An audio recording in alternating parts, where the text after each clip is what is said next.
Constitucionales, un programa auspiciado por la Asociación Argentina de Justicia Constitucional.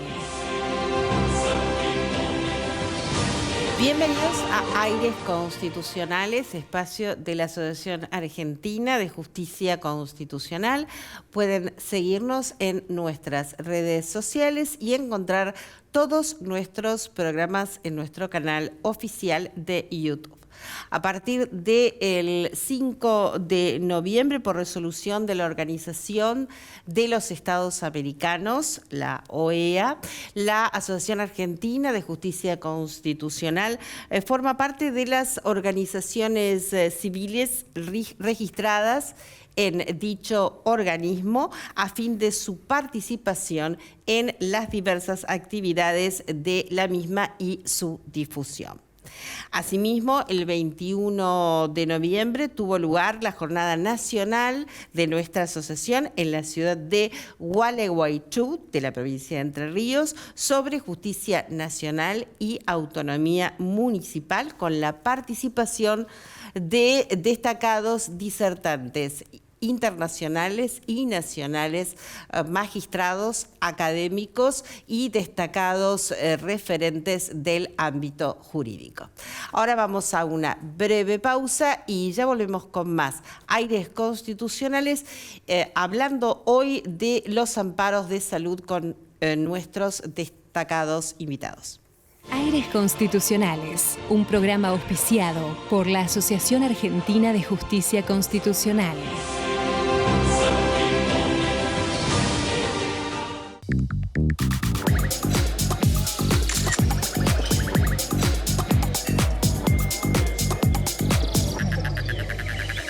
Te estamos esperando para que cumplas la misión que más te guste.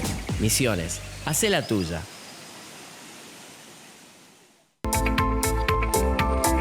Alfa 2000 Soluciones Informáticas, empresa líder en software para comer.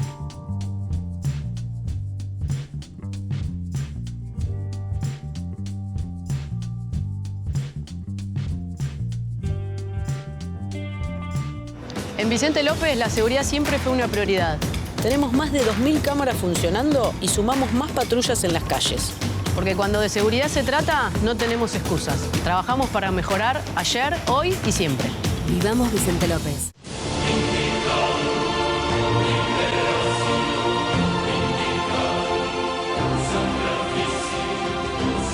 Muy bien, y aquí seguimos en Aires Constitucionales. Hoy nos acompaña Anabela Crisi, que es abogada especialista en discapacidad y profesora de elementos de Derecho Civil Parte General en la Universidad de Buenos Aires, y el doctor Diego Norberto Quirno, que es ex juez nacional en lo civil y profesor consulto en Derecho Civil también en la misma casa de estudios. Bienvenidos, colegas, ¿cómo están? Hola, ¿qué tal, Claudia? ¿Cómo estás? Muy bien, bueno, muy contenta por recibirlos aquí, y hoy vamos a hablar de un tema que no es ajeno a la sociedad, sino por el contrario, es una herramienta o una acción que más allá de lo deseable está siendo utilizada porque es necesario. Bueno, vamos a hablar de los amparos de salud. En principio, si nos pueden explicar de qué se tratan estos amparos de salud. Bueno, el amparo, como bien vos sabés, Claudia, es la acción expedita, rápida y excepcional que tenemos los ciudadanos para evitar que se conculquen nuestras garantías o derechos constitucionales cuando hay una negativa arbitraria o una arbitrariedad manifiesta, ya sea de autoridad pública o particular. Entonces, donde rápidamente se pueda volver al estado anterior o frenar el ataque que se está haciendo de estas garantías para poder restablecer el Estado de Derecho. Siempre hablamos de derechos o garantías constitucionales y de arbitrariedad manifiesta. Por eso es una vía excepcional y rápida, mucho más rápida que cualquier otro proceso que tenemos. Por eso debe cumplir determinados recaudos. Sí. ¿Esta arbitrariedad manifiesta debe probarse? Sí, siempre, todo debe probarse. O sea, puede desestimarse la acción de amparo porque no ha quedado probada. Exactamente, si no se dan los recaudos mínimos, se rechaza in limine la acción, Claro. porque es una vía excepcional. Si hubiera otra vía que puede restablecer mejor o que fuera más idónea, que no suele haber en estos casos, sobre todo derecho a la salud. En derecho a la salud, en general, estas vulneraciones, como es un derecho personalísimo, es un derecho humano, y muchas veces, además de la salud, están afectadas otras cuestiones, ¿no? Hay personas menores de edad, o hay personas en otras condiciones de vulnerabilidad como adultos mayores, o bueno, entonces en estos casos la vía adecuada es el amparo de salud. Perfecto, Noelia. ¿Y qué opina, doctor, usted de los amparos de salud? ¿Qué efecto tienen en la sociedad? ¿Qué remedio? El amparo es una vía excelente. Hoy te vengo más a acompañar como conductor del programa porque Sí, la especialista claro es que la sí. doctora Crisi y absolutamente reconocida en todo el medio. Sí, sí. El amparo es un remedio excepcional pero extraordinario porque el problema de salud es un problema urgente. Entonces, si para un problema urgente recurrimos a vías ordinarias que son interminables, la solución llega tarde. Y cuando la justicia llega tarde, no es justicia. Sí. El amparo nos permite hacerlo pronto. El amparo nace en el año 57 a partir de 2 fallos de la Corte como un remedio para obtener el restablecimiento inmediato de una garantía constitucional. Y a esto apunta. Sí. Y aún siendo rápido, como bien dice el doctor Diego Kir, ¿no? Aún así tenemos que interponerlo con medida cautelar. Es lo que te iba a preguntar, porque el elemento tiempo aquí en los amparos de salud es fundamental. Y pareciera que no alcanza con el amparo.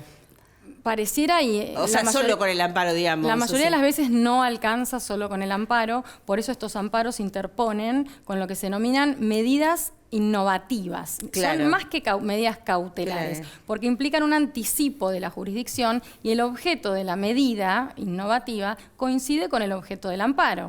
Por ejemplo, tengo un tema de una falta de cobertura de un tratamiento, por ejemplo, de discapacidad.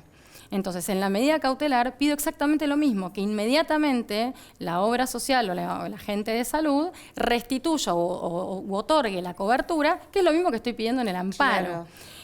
No obstante, a ver si lo podemos traducir, deje de hacer lo que está haciendo, que es no otorgar la cobertura. Exactamente. Esa sería una medida innovativa que se está... Exactamente, que brinde inmediatamente la cobertura. Ahora, esto es lo que se va a discutir después en el amparo, en el proceso de amparo, que por más breve que sea, los plazos son muy breves, está la ley especial de amparo, ¿no? Cada localidad tiene su ley específica de amparo y los plazos son muy breves, pero igual demoran. Por ejemplo, yo tengo amparos que demoran 5 años. ¿Por qué? Porque hay que estar denunciando incumplimientos, porque, en fin, hay que hacer embargos o cuestiones de lo que fuera cuando no cumplen los agentes de salud, o porque hay muchos demandados. A veces, por ejemplo, hay cuestiones en los amparos, como es un procedimiento muy simplificado, que no deberían admitirse. Pero en los amparos de salud a veces sí se admite, justamente por ser la salud un tema tan complejo y porque hay muchísimas coberturas que son de muy alto costo. Bien, entonces digamos que va el cliente, obviamente no sabe que tiene que pedir una medida cautelar. ¿Vos cómo te das cuenta que tiene que pedir una medida cautelar y qué le pedís para luego poder acreditar que se necesita? Y digamos, ¿qué es lo que se necesita probar para que te otorguen una medida cautelar también? En realidad, todos los amparos de salud tienen que cursar con medida cautelar, porque por más rápido que sea el amparo, salvo alguna excepción donde dicen lo declaro de puro derecho y dicto ya la sentencia, que en algún caso me ha pasado, dicen rechazo la medida cautelar porque esto es de puro derecho y ya dicto la sentencia en 48 horas, salvo esas excepciones, siempre hay que interponer una medida cautelar. La medida cautelar tiene que tener todos los requisitos que tienen la generalidad de las medidas cautelares, aunque acá con un plus, porque es una medida innovativa, ¿no es cierto? Anticipa un poco la decisión, la jurisdicción. Entonces, tenemos que tener la verosimilitud del derecho. ¿Cómo lo probamos? Esto del fumus bonis iuris, ¿no? El humo del buen derecho, que esto no es una mentira, no es una cuestión menor. ¿Cómo lo acreditamos? Lo acreditamos con el carnet de afiliación, lo acreditamos con la orden médica que establezca qué es la cobertura que estamos necesitando de salud, lo que fuera, discapacidad, oncología, fertilidad, bueno, cualquier tema que se requiera. Y un pequeño resumen de historia clínica. Si es un tema de discapacidad, necesitamos mejormente el certificado de discapacidad. Y con estas cuestiones, ya con esta documentación y el relato de los hechos, ya tenemos en principio la verosimilitud del derecho. Claro. Y luego el peligro en la demora, que como bien dijo el doctor Quirno, en los temas de salud, ya cuando hay un tema de salud y hay incertidumbre sobre la cobertura, ya se tiene por acreditado, dice la Corte, este peligro en la demora. Claro. Porque en realidad, en salud, las resoluciones tendrían que ser para ayer. Claro. Yo no necesitaba ayer la cobertura, ya hoy es tarde. Pero bueno, para no seguir agravando justamente el cuadro de deterioro. Entonces, con estas condiciones reunidas tenemos la medida cautelar y lo que se aceptan acá son, porque una medida cautelar siempre tiene una contracautela, ¿no es cierto? Claro. Es lo que pide el código. ¿Qué pasa si el día de mañana no me dan razón en el fondo del amparo y yo tuve todo este tiempo una medida cautelar? En general, hay cautelas reales o personales. Bueno, en el caso de los amparos de salud, la cautela es simplemente la declaración jurada de la persona que asume, se hace en el escrito también de inicio, se tiene la contracautela por asumida en el escrito. Es una mera declaración jurada. Sí. No se requiere... Podetti, que era un gran procesalista, definía las medidas cautelares como un anticipo de la garantía jurisdiccional. Es decir, Claro. anticipame la medida. Y en el amparo más que nunca ocurre eso. Sí. Porque a pesar de que el amparo es rápido, como decía la doctora, finalmente, aún con plazos breves, las cosas se van demorando por los distintos planteos, etcétera. Entonces uno le dice al juez, anticipame esta garantía, porque le está en juego mi salud. Sí. Y cada minuto cuenta. Sí, sí. ¿Qué rol juegan las pericias médicas en esto? Depende si las pide. En general, la jurisprudencia lo que dice es que hay que estar a la orden del equipo interdisciplinario o a la orden del médico tratante, que es quien realmente evaluó a la persona, la conoce sus antecedentes y es responsable del diagnóstico y del tratamiento. Entonces, ante una discordancia entre la postura del agente de salud y el equipo tratante, que muchas veces el equipo tratante es del agente de salud. Esto es lo que a veces ocurre, porque los propios médicos de la gente de salud dicen, tenés que hacer este tratamiento, y después pasa por auditoría médica y dicen, no, esto no nos parece, mejor otra cosa. Bueno, ante esta discrepancia, lo que establece la jurisprudencia es, y el cuerpo médico forense también, que son los peritos de la Corte Suprema, que son imparciales, dicen, ante discrepancias hay que estar a la orden del médico tratante o del equipo interdisciplinario tratante, que es quien efectivamente conoce al afiliado o al paciente. Ahora, muchas veces los agentes de salud, por eso, en principio, el que hace el amparo no necesita una prueba adicional, ya tiene la orden médica. Ya tiene la orden médica de la cobertura que necesita, de su propio equipo. Pero a veces el agente de salud o los jueces piden de oficio alguna evaluación adicional del cuerpo médico forense. Y bueno, ahí ya... Cuando la cosa es dudosa, el cuerpo médico forense muchas veces esto es dudoso, por ahí no sabemos qué resultado puede llegar a dar o no, pero hay que estar a la orden del equipo que indicó ante esta discrepancia y a veces desaconseja, a veces excepcionalmente o cuando hay cuadros complejos. La medicina tampoco es una ciencia exacta. Entonces, muchas veces puede haber diversas puede haber opiniones encontradas y bueno, pero no tienen una importancia tan relevante las pericias en los amparos de salud, sobre todo si las órdenes están bien fundadas. Es muy importante que el equipo tratante o el médico tratante haga un resumen de historia clínica bien fundado y la orden de la cobertura indique también por qué, los motivos. Entonces, con una orden autosuficiente estamos mucho mejor posicionados. A eso me lleva la pregunta, ¿qué pasa si vos te encontrás con esta orden del médico tratante que te parece insuficiente desde el punto de vista probatorio? Muchas veces se habla directamente con los profesionales para que nos expliquen a los abogados también cómo lo podemos volcar en el escrito. Quizás ni siquiera puede suceder porque nosotros somos abogados que no estés segura, ¿me explico? Sí, o a veces por ahí uno dice, este es el único tratamiento que hay, no hay alternativa terapéutica, y por ahí el médico dice, no, bueno, ¿me lo puede poner en la orden, por favor, doctor? Porque esto no surge. Ah, no, pero es obvio. Pero para mí no es obvio, y para el juez no es obvio. Claro. Entonces, póngalo, podría ponerlo. Después ahí tenemos otra barrera, que a veces ocurre. O sea, la orden cuanto más... ¿Y acceden los médicos? Ahí estamos. A veces sí, a veces no. A veces dicen, yo esto te lo puedo decir, pero no lo puedo poner porque yo trabajo para la gente de salud. Y saben que si ponen una cosa así, el agente de salud en la auditoría médica está mucho más limitado. A pesar de que pueden rechazar la cobertura, saben que en un amparo esto va.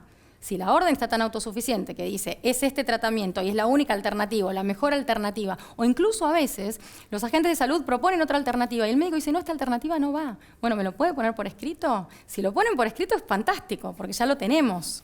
¿Y qué haces si no te lo ponen por escrito? Si no lo ponen por escrito, a veces lo que aconsejamos es, intentamos ver de qué manera lo podemos plantear desde ese lugar o pedimos una interconsulta. Le pedimos al cliente si puede hacer una interconsulta con otro profesional que esté más receptivo a poner las cosas que tenga que poner, ¿no es cierto? Porque a veces nos ocurre ¿Dentro esto. del mismo, de la Puede misma obra? ser, puede ser un profesional de la obra social o un profesional particular. Hay un antecedente de la Corte que limita bastante a que sean profesionales de cartilla. Y sí. Porque, ¿qué pasa con estos profesionales? Ya la idoneidad, la experticia y la prudencia estarían fuera de discusión. Claro. No obstante eso, los agentes de salud también cuestionan las órdenes de sus médicos.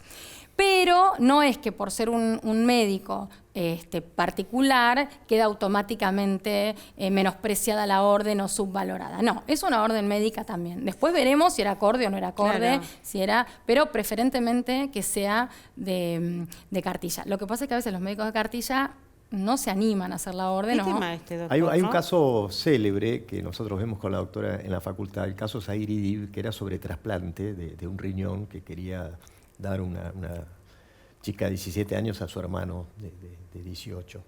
Y la Cámara no lo autorizó. Pero la Corte, que finalmente autorizó ese trasplante, hizo prevalecer la opinión de los médicos que le iban a operar por sobre su propio cuerpo médico forense.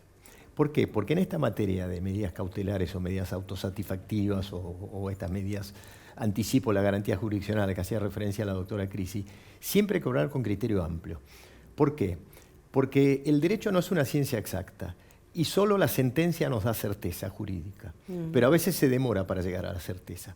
Con lo cual, cuando el juez tiene que actuar una medida cautelar, hace un juicio a priori con los elementos que tiene.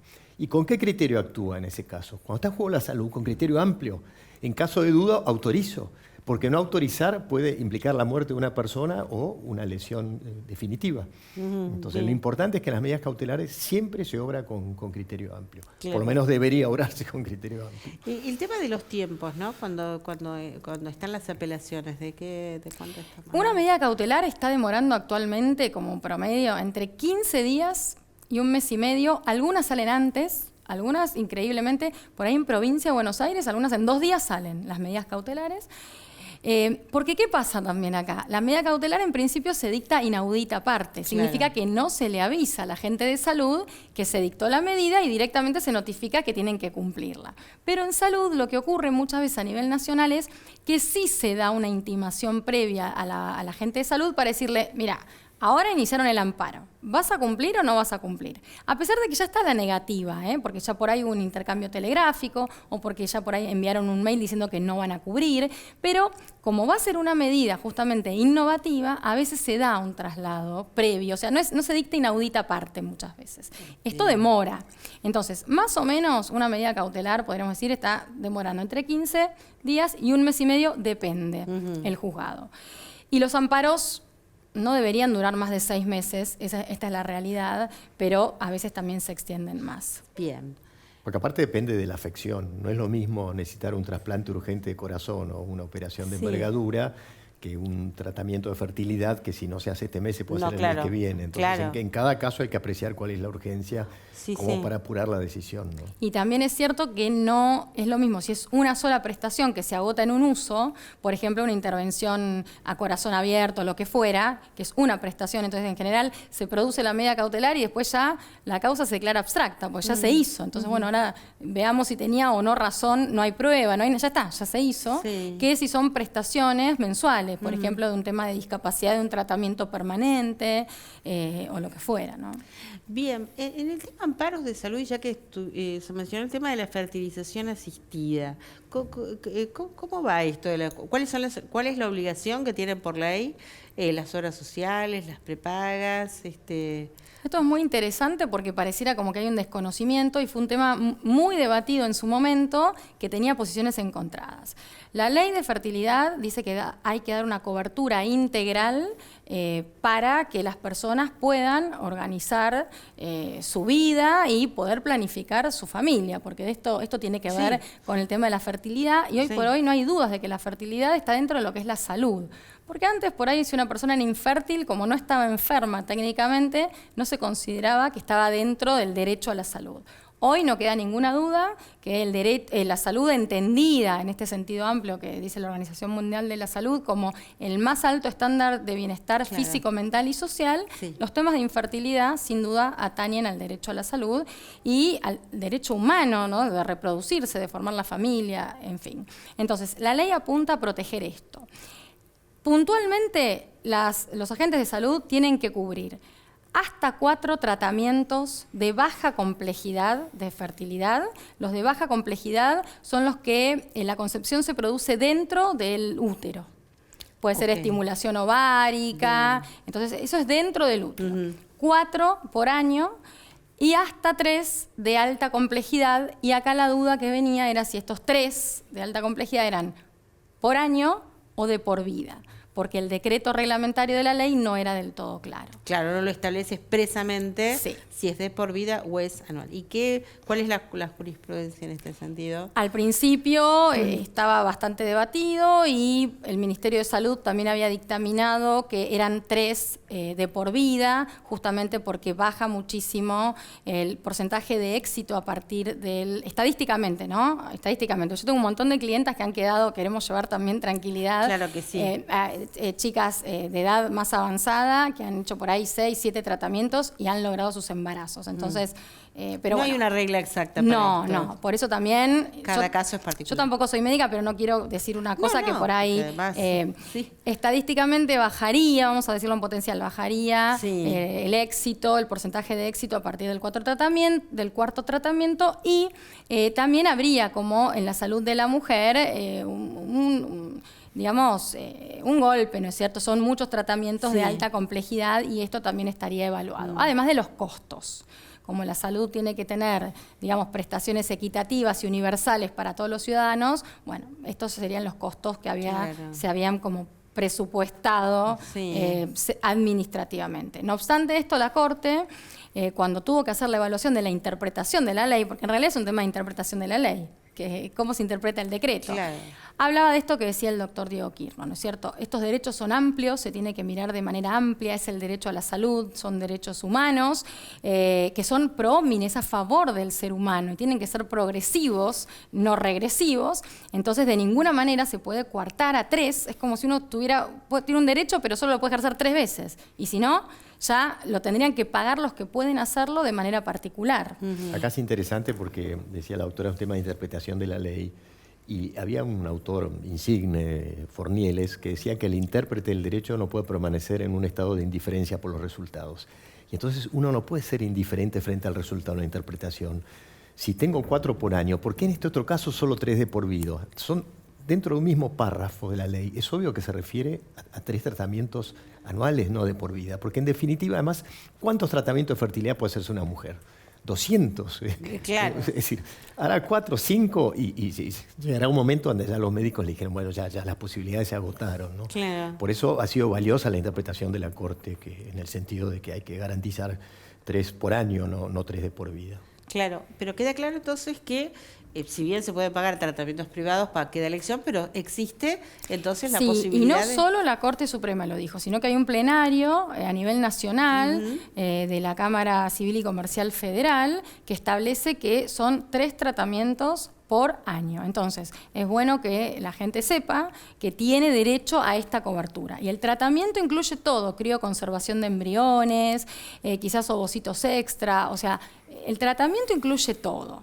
¿Por qué se siguen sino poniendo barreras? Esto es muy importante. Sí, absolutamente, muy importante. Para la familia en general, para las mujeres y para los padres también, ¿no? Porque aparte ocurre una cosa curiosa, Claudia. Sí. Una vez que se obtienen estas medidas, a veces hasta quedan embarazados naturalmente. Como que están relajados porque ya saben que bueno, esta cobertura ya la tienen. Imagínate la angustia de las personas cuando no pueden tener hijos y encima los agentes de salud les ponen estas barreras, o ya está, o es un montón. Sí. Entonces esto ayuda. Bien, bueno, ya estamos en horario de cierre, brevemente 30 segundos, un poquito más, mensaje, porque los amparos de salud está directamente vinculado a muchas problemáticas de gente que nos puede estar escuchando, Anabela, y después cierra el doctor, que hoy es el co-conductor del programa.